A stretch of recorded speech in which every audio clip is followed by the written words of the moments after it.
I like the scarf. You do that often, and it's nice on you. My nexcessory. Nexcessory. Oh. Welcome to Friends on Purpose, where two friends talk about life, love, and finding purpose.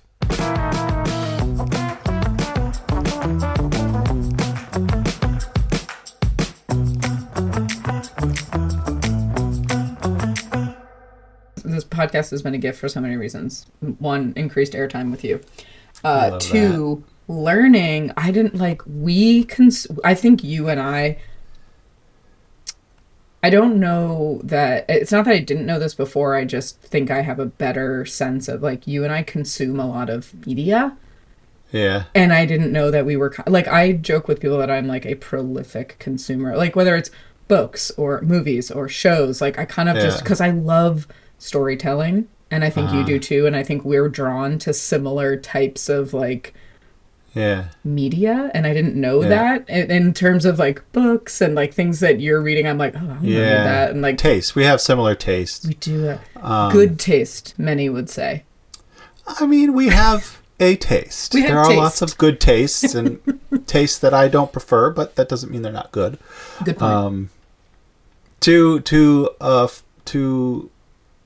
Not to a fault, but like Emily has tastes that I just have discovered I don't like. Yeah, it's a little disappointing, especially for her. She wants to share it with you. Well, she wants to.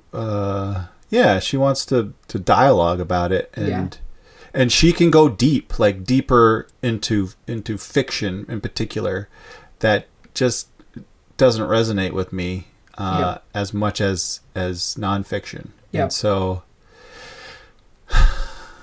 I think it's good. I think it's nice to have like a thing that there are so many things that my partner and I like do enjoy together, and the things that we don't, sometimes I find myself being like, oh, thank God. Like, you have that, I have this. Like, because it's... I'm a, like, more is more. I'm like, let's do it together. Let's do this. Yeah. And it's nice sometimes when she's like, I'm going to watch this special show. And I'm like, that's a no for me, Doug. Well, Thank you. So here's one thing is so she's recommended some books that I just didn't, it wasn't that they were bad. It wasn't that I didn't enjoy. It just, I didn't get like the life out of it. Yeah. That she really does. So I really love it when she talks to me about them. Mm-hmm. You know, and I get that, like, I love hearing about the depth and kind of the what she more or less learned, you know, about herself or the world, or how it made her think differently. Yeah. I like that, but the second I try to, like, read the book, it just doesn't do that for me. So it's like I can't quite engage at the depth that she is at. Yeah. And that part is disappointing to me. So it's like, please tell me about your latest, rabbit hole. But I've tried multiple times. I mean, I probably read 8 to 10 books that she's recommended. That's in attempt to, like, really just like, oh, I want to like this with you. Yeah. And I can't. Yeah. I will say though, I did come around to Heated Rivalry. Yeah. You left me. The last 2 episodes were so good. But I'm happy you're happy. I'll leave that there. It was good. Happy. Again, I'm not at the depth that Emily is as far as in love with it. Yeah. But I did enjoy the last 2 episodes, and in order to watch those 2 episodes, I did have to watch the full season. So like, I pushed through it with her. I watched the whole entire season. Yeah, all it was like the whole season. I'm just like, just talk to each other, you know, like, just use your words. There's a lot at stake, you know. And they finally did, and it was beautiful. So I love that. That's me. Sorry. So your update is you finally broke down and enjoyed Heated Rivalry, and you've been reading a bunch of books you hate. I will admit I have not spent any time on this thinking about it. This thinking, but I knew it was mostly on you today, so yep, I did spend time on it. All my questions thinking. are going to be genuine and candid, and so hopefully that'll make things a little more interesting. Well, good, because you don't even have any idea what I'm going to say. Although I do want you to. I want you to think right now. What do you think I'm going to say? Have something in your head, and then. Oh, I already said it. What did you say? I said love. Well, that you ruined my joke, because I was gonna be like, it's love. Well, actually, today I'm gonna do something a little different. No, because my partner was like, "Can you tell me what the question is ahead of time?" And I was like, "Yeah, this is the question." And she was like, "Oh my god, are you gonna say love?" I was like, "No, but I should prank Eric." Yeah. Anyway, well, we blew the joke. So the question everybody wants to know is, okay, what do you feel most called to contribute to the world, even if it's small? Mm-hmm. I think it's laughter and humor. I find that I really love making people laugh. Mm-hmm. And I love laughing myself. I love to laugh. I love laughing. Live, laugh, love. Yeah, basically. I have it tattooed right here. My best friend and I growing up, our parents called us the Giggle Girls. Like, I love...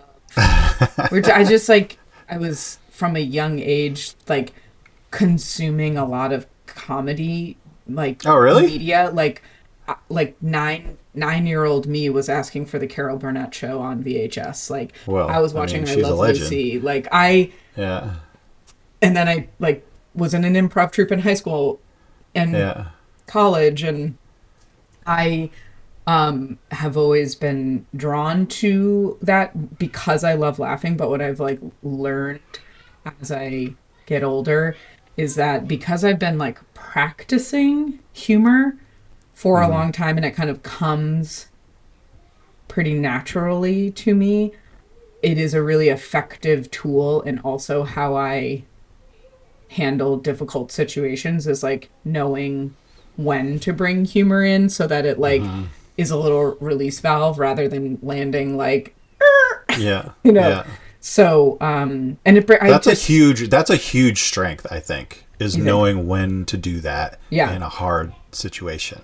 Yeah. I've seen others do that and like admire it and like, how did they do that? You know, like afterwards. But that's like a real skill, I think. Yeah, it is a skill. I think there's like, it's part, I mean, of course I have said things that don't land. Oh my God. Like, I have so many things I can count. I like so many things that you're like, there is when we don't do it well. Yeah. But I do think, especially working with kids, it's like, there are so like, oh my God. I have a pretty small office. Yeah. And it's all glass.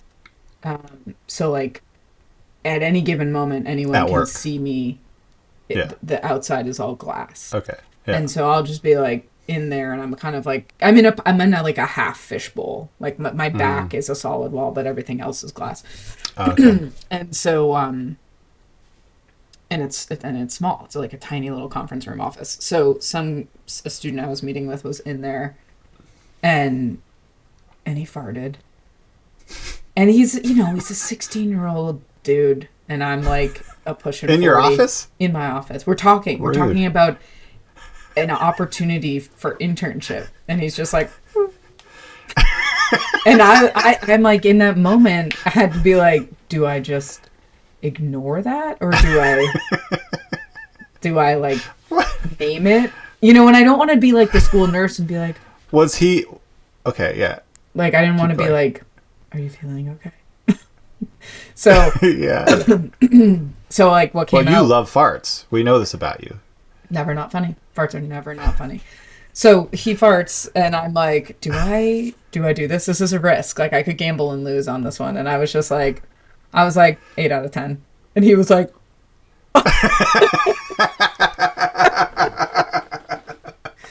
you know, That's perfect. And you're funny. It could have gone really poorly, but I just had to make that judgment call, and I'm like, I think this kid can hang, 8 out of 10. But I will tell you that 2 months earlier, the same thing happened, different kid. And I didn't say anything because I was just like, anyway, like, because I didn't think he could handle that one. He was in a fragile place, and it was like, we're moving on. Anyway, farts, yeah, funny. But I do pride myself also in our improv troupe in college. It was like, the rule was that your 8-year-old sister or your grandma could come to the show and be comfortable. I like smart humor. I don't like, except for my fart jokes. Yeah, except for a little potty humor sometimes. We're all 12 years old. Totally. Like, I don't like jokes at the expense of others. I don't like making fun of people, but I like, it's mostly like, I think what makes good humor is when you are able to like point out something that's so niche but so universally understood at the same time, like these like little things where you're like, oh my god, I've so been there. And sometimes you can call those out in real time, and sometimes it's like, it's kind of the like Jerry and Seinfeld style of like, what's the deal with airplane food? Right. Like, yeah. Except not in that format. Anyway, that's what I like. Really, that's interesting that you bring up improv. Yeah. Because I recently just subscribed to Dropout. Have you heard of that? You might like it. What is it? Is it a podcast? Okay, so it's no, it's a streaming service. Oh. It's I guess kind of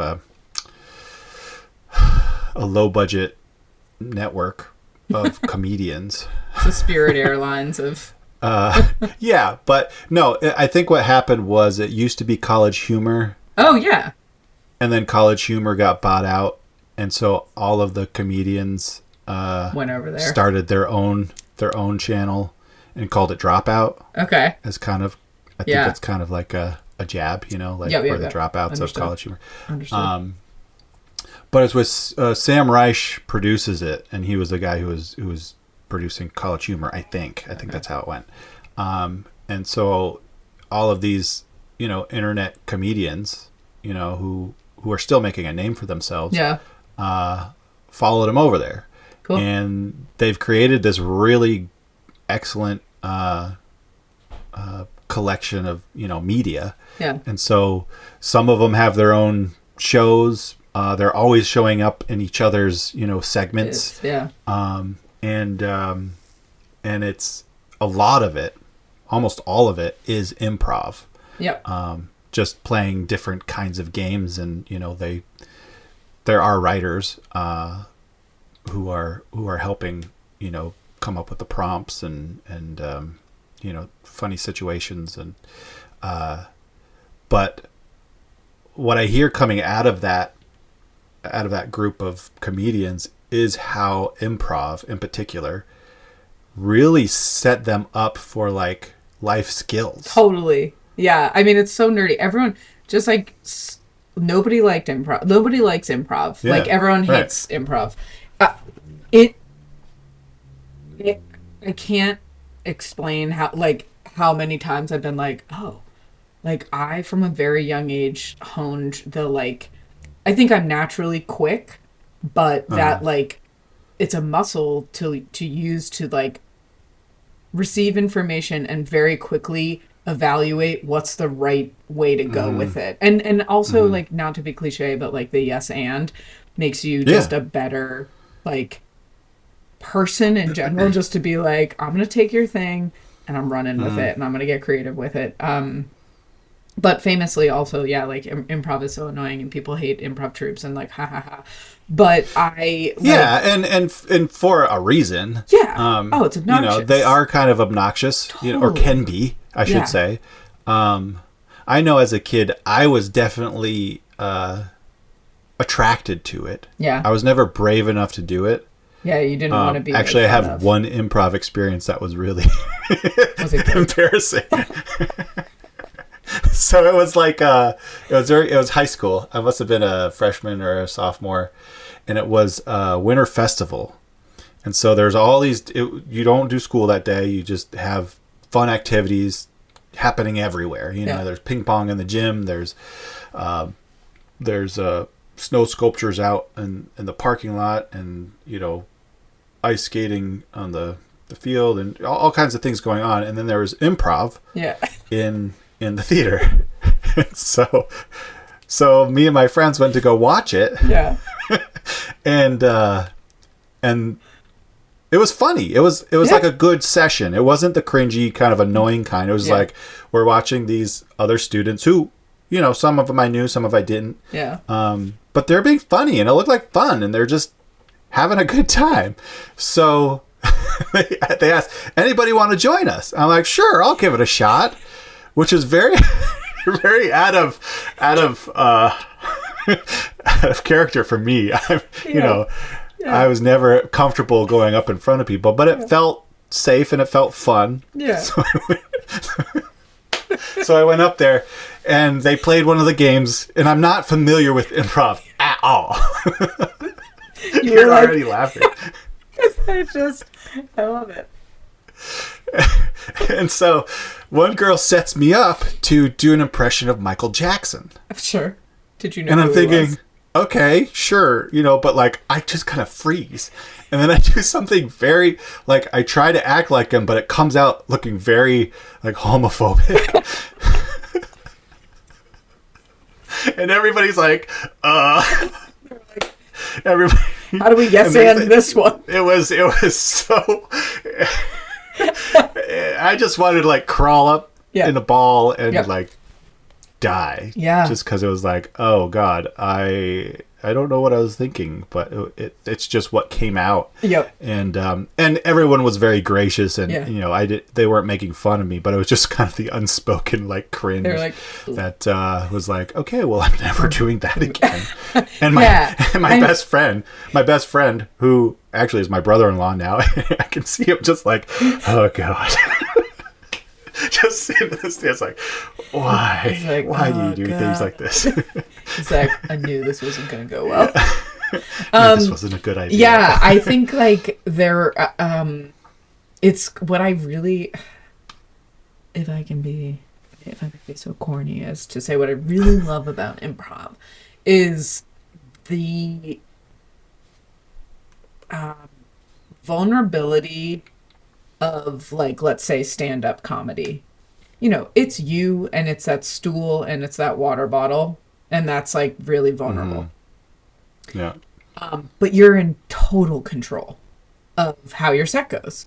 Whether people receive it or not, it's like, okay.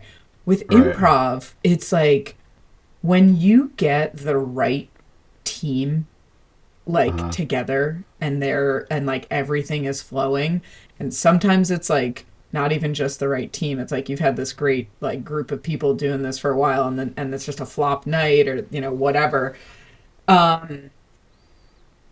It's like magic. It's so fun, and it is just like it's so. And as great. Somebody who watches, you can like, see it. When it's happening. Amazing. Yeah. And then you get some duds. But I was like the director of the improv troupe for a while, and that was really cool too because the director before me was this woman who, she was so smart. I mean, she was so smart. She was like clinical about comedy, and it was so fun to like be directed by her and watch her. And this was just like a college club at a tiny little liberal arts women's college. It's not like we were like, I mean, we did compete at the Beanpot in Boston, and we came in second. So, and no fact. Where did you go to college? Mount Holyoke College out in Western Mass. Anyway, she was like not really. She was like passing the torch off, but was just kind of like, "Good luck, kids. See ya. I'm graduating." She was like going on to med school or something, and she was just like, "Oh, Elaine, you're gonna be the new director." I guess what I'd say is just like everyone's in this troupe. They have a strength, so find it. Bye. And I was like, but it was so true. And it was like, as once I like got to the point of being like the director or co-director, I can't even remember. Sorry if anyone who knew me from my past is like, I think I was the director or co-director. Your co-director is listening. Yeah, with Hannah Scarrett Selman. Shout out, girl. That was fun. Ooh. Anyway, it was like our job was to help reflect back to the other troupe members what their strengths were, because you choose to hop into a scene or not usually. Like if there's something going on and you're like, oh, I got a good one, you can like hop into like the scene, what's ever going on. If you don't know yourself well enough, you hop into a scene and like take Michael Jackson funny to a homophobic place real fast, and everyone's like, yeah. But like sometimes if you're like watching and you're like, oh, like I was really big with physical comedy. Like I was always going to take the fall, or always going to like be in a weird position or whatever. And so I would learn to see when the scene would be made better by that, and when it wouldn't, you know. Just because you're good at something doesn't mean the scene calls for it. So anyway, the life skills are like, I can kind of like catch anything that comes at me and like do something with it. Whether it's the right thing, I don't know, but yeah. But I just I love laughing with people, and like I think this life and this world, like even when things like when I was going through the divorce times. Mm-hmm. And it was COVID, and I was trying to finish my doctorate, and like the cat had just been killed by the bear, and you know, it's just like, what? My cat Odin was killed by the bear. I do remember that. It was just sad. Like, I just couldn't get out from under like everything, but I was so stressed, and I was like having like body reactions to it, and I did shart my pants one time, and that was so funny. Like I was so sad. Call that gambling and losing. I gambled and lost so hard. I needed like, because I needed to pick up the phone and be like, let me add this to the list. Like I needed that relief where you're like, come on, and I pooped my pants. You have to talk to Evelyn. She has the best poop and pants stories. Does she? Yes. I have to tell. I'm going to save the detail for when Ev and I talk, because it's too much. Some people may be eating dinner or trying to drink coffee and might not like that. But I just. Is it funny? Yeah, it's funny. It's well, this is your opportunity to contribute to the world. I think we need to hear this story. I had been living in these old Target sweatpants. Your partner told us about this. I was just like, I wasn't taking care of myself. I wasn't dressing for success, you know. It was a time of Zoom where, like, you know, I was working at Johnson for the second go around, so I was like I would like put on like a quarter zip and zip it up because I had like a dirty t-shirt under it. I just was like, ugh. So I'm like, I know this sounds insane, but I was just like doing my like daily COVID ritual of kind of sitting on the couch, like after you've been on Zoom all day, you know, just kind of like, like. Because I was like, been on Zoom all day, and then I'm like, well, I guess I'm going to turn on the bigger screen. Like, watch the television now. Yeah. So I gambled and lost. These Target sweatpants, they acted as a sort of material filter, like a cheesecloth. Oh, and so they kept the material safely in, but what did pass through was the liquid to my couch. That's not a shart, that's a full-on shit your pants. No, because it was only like Elaine. It's only that much liquid, and And so then I'm like, Jesus. oh, it's on my couch. And then I had to take the linen off the couch and wash that. But then I was like, oh no, it's on the cushion. Like, oh God. So I kind of tried to remediate that, but it's like, let it dry. I'll like Clorox it a little, and then like, you literally are my sister right now. So I put the linen back on the couch. I did not throw those pants away. I washed them. But when my current partner found out, yes, that's what I heard. A full 2 years later, he's taking good care of you. I still had those pants. She was like, "You need to get rid of those pants. Like, they're not bringing anything good into your life. Like, you pooped your pants in them and you kept them. Like, you need to get rid of them." And I was kind of like, no. Like, I was like Stockholm Syndrome bonded to my poop pants. And oh God. But then the real thing came all the way around when I'm moving out of the house in Vermont. We stored some stuff there, and I got rid of some stuff, whatever. And a friend of ours needed a couch for like her husband's office or something. And I was like, I'm probably gonna either just like, because I couldn't get that couch down my basement stair, it just like wasn't gonna work, and we weren't gonna bring it here. So I was like, well, get rid of it. Maybe I'll sell it. I'm not gonna store it, whatever. So she's like, I'll take the couch, and I was like, yeah, for sure. And I like gave it to her, and then I was like, it's just there, and I was like, oh my God, like one day, if they ever decide to wash the linen on that couch, like she's gonna take that off. She's gonna undress the couch cushion, and there's going to be a brownish stain on it, and she's gonna know. Surprise! Yeah, and I'm just gonna be like, she's gonna know. Weird. She's gonna know. Does she listen to the podcast? Because she's gonna know. I'm not gonna tell her. Sorry, Meg. I apologize that I wasn't more forthcoming with you. Just bringing joy into this world. It was so, again, like, I can't explain that I was in such a place that I needed that shirt. I mean, and I'm willing to go with you. Life has a way of like finding those moments, right? So yeah. It wasn't a shirt. Maybe I did poop my pants. Like, I don't, whatever you want to call it. Semantics at this point. Really. Still funny. Yeah. Yeah. So. I love it. Yeah.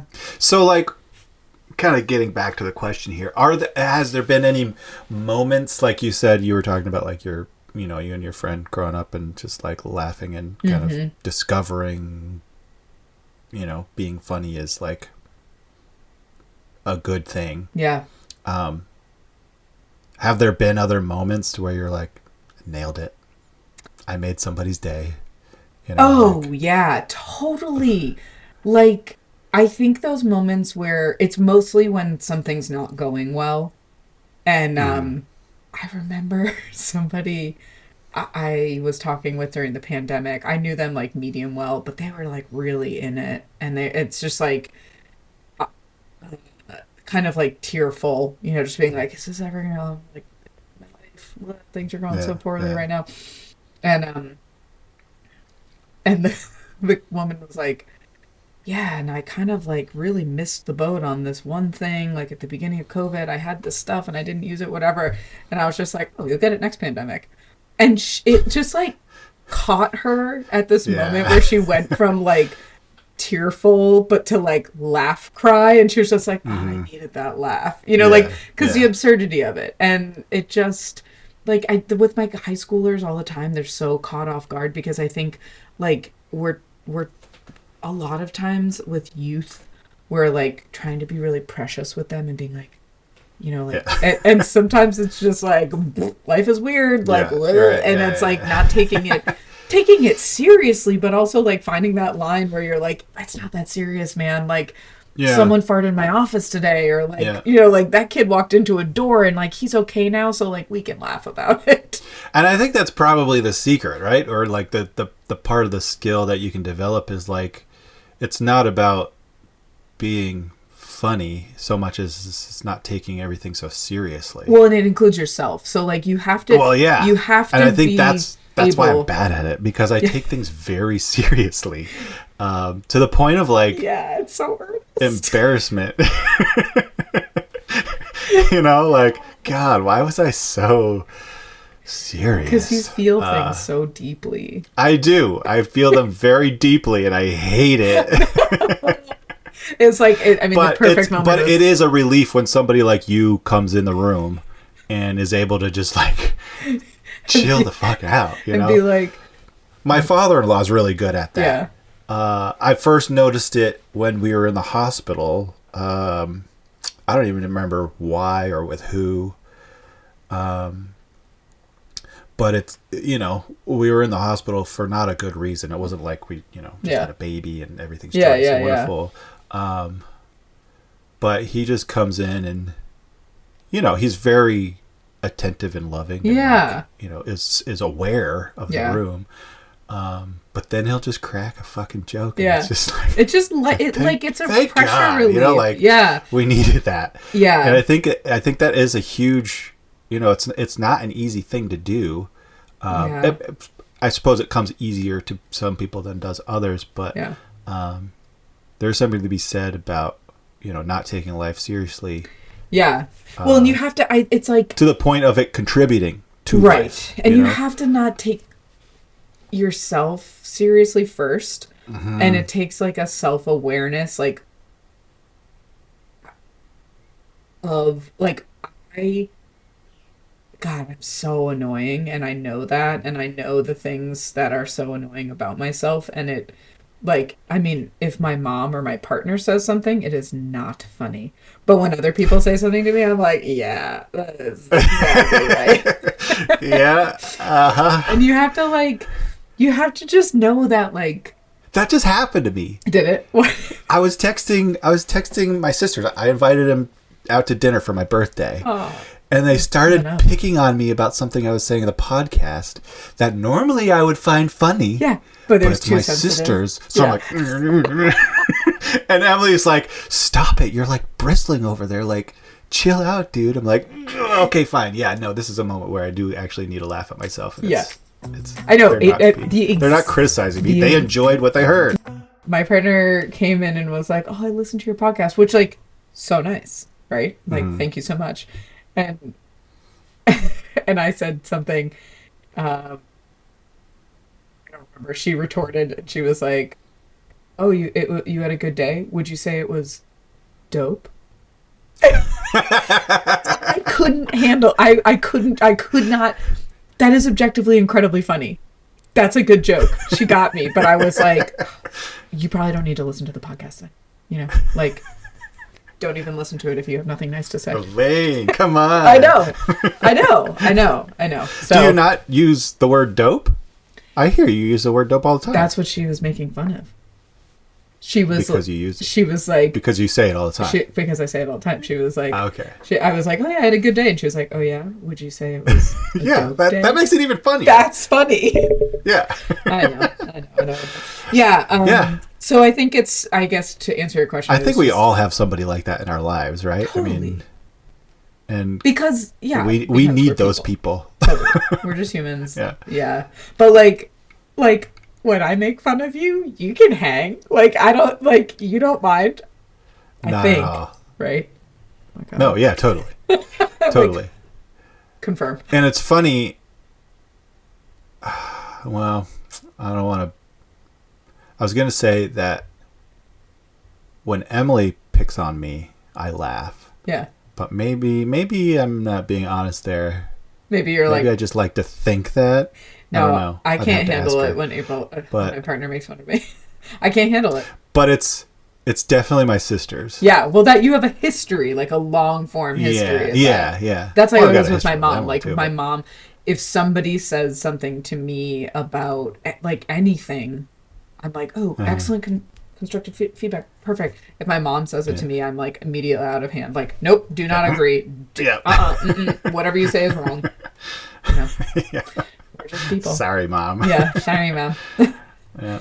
Yeah. But yeah, I think, like, again, I really feel most joy and like happiness. Do you feel like it's a sense of like a sense of purpose even like Yeah, I think it helps yeah me connect with other people, and honestly, uh-huh as long as your humor isn't like cutting someone down and you establish trust with your humor that like I'm not gonna hurt you with this, you know, there's yeah it's like Ellen DeGeneres had this thing once where she was like kind of doing a stand-up bit about like people who like wind up to like criticize you, and they sling something at you and they're like just joking, and she's like, well then you don't know how to joke because we should both be laughing. Like, yeah and it's like, you know, you need trust and you need people to like understand that you're coming from a genuinely like good place for stuff to land. And so yeah if something lands, I think I instinctively know that like, okay, this person feels safe and they trust me, and that was like yeah that felt good for them, and that makes like, remember Eric and I used to work at a university where Gina Moreau does infant mm-hmm. humor yeah research, and it's like so fascinating that mm-hmm. babies, infants, like as young as like 3 months old, are laughing Mm-hmm. because you're like, wait, so that means that they have to understand the difference between something that's not laugh worthy and something yeah that is, and it's like, what? yeah And like, what is yeah the evolutionary, like, is it just bonding? Is it like yeah why do we laugh, and yeah why do that's we interesting have that, like, that always, that's really fascinating to me. And yeah, and it like, I huh. mean, cliche, like laughter is the best medicine. Like, I think yeah there's a joy. There's like there's I believe there are chemical reactions that happen when you laugh that like rush your brain with like serotonin and just being like, I want more of that. And it's right like, yeah yeah, I do find it painful to watch comedy at the expense of others, or like groups of people or whatever. yeah You're like, that was no, yeah no for me. yeah like roasts I don't No, really I like can't yeah handle a roast. I mean, sometimes you obviously see something, you're like, that was harsh, but like really on the yeah nose. well But with roasts, like the whole thing is like someone's agreed to it, I guess. yeah yes But it's like us but at the same making time it's it's like like making a sport I out think of it depends on meanness. the comedian or the joke but Totally. Yeah. I haven't watched a lot of roasts but there's very few that I found genuinely funny Yeah. but that's just me Yeah, I think obviously I'm with you on there's a audience for that that. I think the way you're talking about like humor and you know being that thing I'm trying to think of what mine would be, and I think it would be kindness. Like like Yeah. I try to be kind, and I feel like I'm kind of good at it. Yeah. You are. To the point where I sometimes even, like I said, I'm a little too serious. Yeah. To where, you know, like not landing a joke, sometimes a kindness doesn't quite land. People are like, walk on the other Like, side of the street of like, this chill, man. bro, you know. But I'm like feeling it so deeply that Yes. I feel like everybody's feeling it. And they're not. You're like, oh, you know? I misread the room. I'm so sorry. Yeah. Like, oh, sorry. Yeah. I think that would be the one I would choose without having giving it, you know, a whole lot of thought. Yeah, I think But, that fits for sure. Yeah.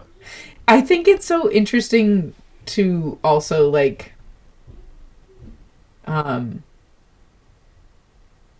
I think that sometimes our best qualities are our worst. You know, it's a double-edged Yeah. sword, right?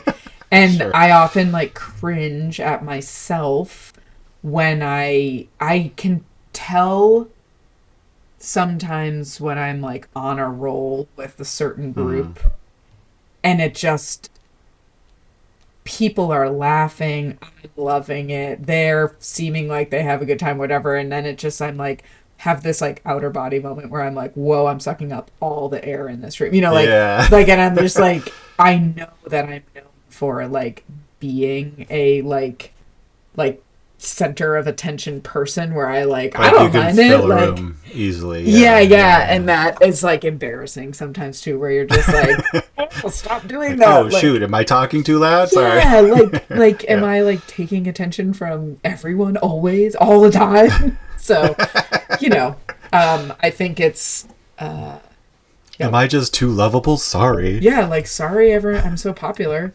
Sorry about it. I think it's yeah, just can be a double-edged sword for sure. Just like you were Yeah. saying, like your kindness, you're Yeah. like, you know, Come off a little too gushy or a little too, I love it so hopefully much. not creepy, but you know, Ugh, I feel like as I always there's the say, danger in that too. I'll be the judge of that. I don't think you're creepy as at all. I mean, like, no, I don't think you're creepy. Emily, like, you know, I'll text her the lovey-dovey text or something, and she'd be like, "Why are you so obsessed with me?"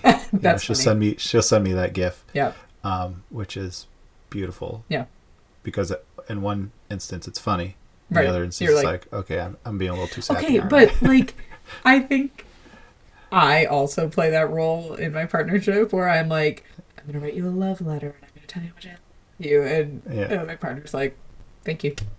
Cool. Thanks, bro. Nothing grounds you more. Yeah. You know, but like you know, there's lots of other ways that like, again, I think this is something, you guys have such a long-term relationship, but like you grow into recognizing other people's Oh, definitely. love language in ways that you're Yeah. like, oh, that feels nice. And it doesn't, Yeah. it does serve to keep those of us who are like particularly effusive with like Yeah. words or whatever, that it's like, that's not the only way. I definitely laugh at myself more now than ever. Yeah. And I think Emily's jokes in particular about me are the most funny. She's She gets me very going. funny. And it's so much better when you laugh at yourself. Oh my than, like, gosh. try to- It's so try much to more defend fun. it or put up a wall or whatever. Totally.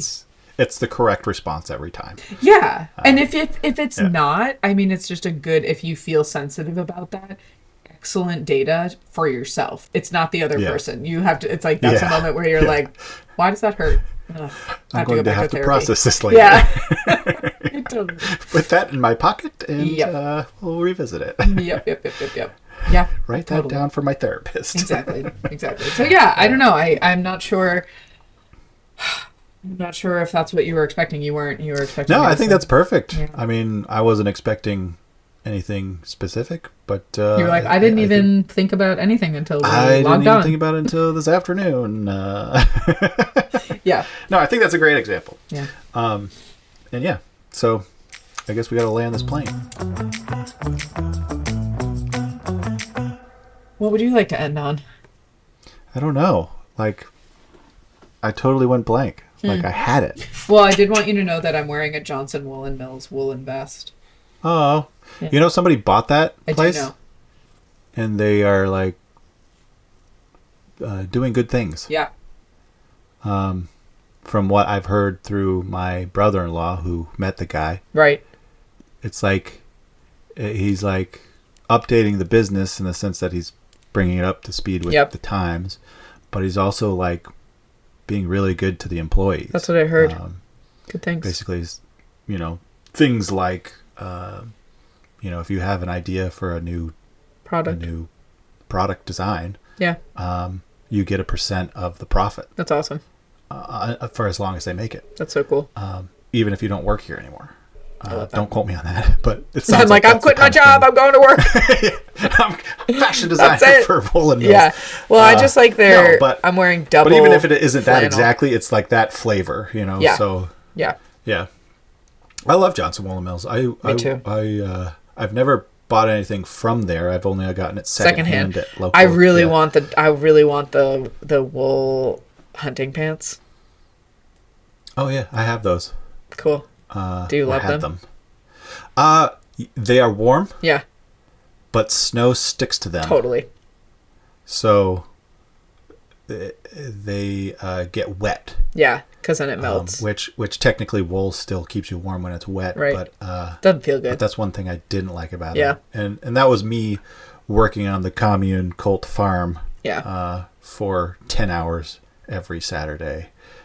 So yeah, I was probably pushing my gear a little too hard. Yeah. So the great segue though, actually, I think we did talk a little, Eric and I, off camera about, we do want to share with our listeners, in Eric's own words, how a little bit more about his high control culty church experience. Yeah. Let's just put it out there. Yeah, I think it's, well, it sounds like there's a few people who wanted to hear more about that. Our 3 listeners did ask. Yeah, they're like, you keep dangling this thing. Yeah.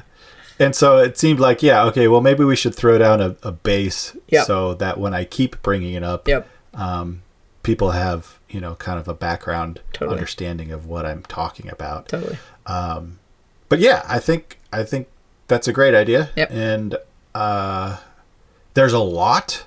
So I think the hardest part for me is just going to be narrowing down what I can fit in an hour, say. Well, I advocated for a 2-parter, but... Or a 2-parter. Either way, I need to, get organized. Yep. And what doesn't come out of those 2 parts, I'm sure more details will inevitably come out just through regular talking, because that's my life. That's my story. And, that's basically what we're using as content. So it'll come out. Yeah, that's exactly just like right. your story will come out. Guess my story will come out. Hey! Oh! But, yeah. But that still means we have a question. That's right. Ask. That's right. So, next week, and for everyone who's playing along and wants to think about these things on their own, I'm going to be asking Eric, what expectations have you had to let go of to be more yourself?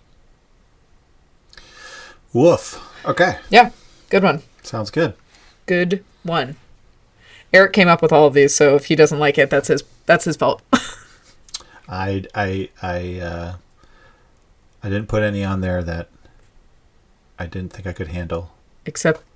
But some are more challenging. Except the one others, that I so said glad before. We went with this but one. Except the one you just said that we didn't put on that you vetoed. That's not going to make for a very interesting podcast. It's going to be like, well, Eric's really insecure. Okay, we want to. Just like Eric, every time, I don't know if we've already said this, so please apologies if I have, but every time we log on to do our podcast, Eric is like 6 or 7 minutes early, and he texts me to let me know that he's ready, even though it's like early, and is like concerned that maybe today is the day I'm not going to show up. There's that fear. There's also me just like needing to remind you just in case you forgot. And maybe that's the same thing. Mm-hmm. It's like, yeah, I haven't forgotten yet.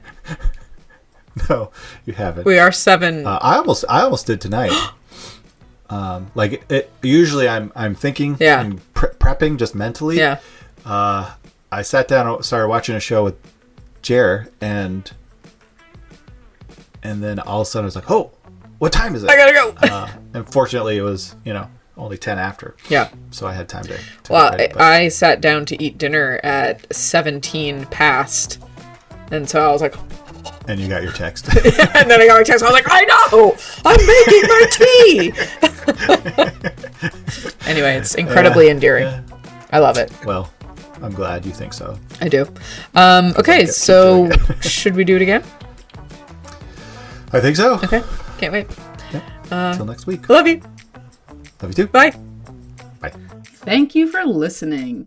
You can find us on Spotify, Apple Podcasts, YouTube, and TikTok.